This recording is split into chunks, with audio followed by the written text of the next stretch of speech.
বিসমিল্লাহির রহমানির রহিম ইয়াসিন। আপনার পাগুলো আছে না, আমার দিকে দেন।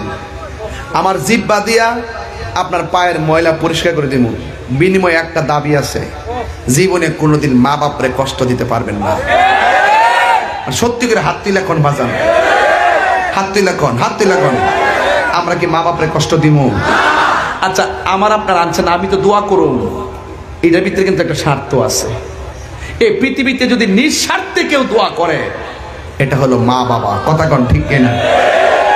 নিঃস্বার্থে ভালোবাসে শুধু আমার মা, ববে যার তুলনা নাই। নিঃস্বার্থে ভালোবাসে শুধু আমার মা।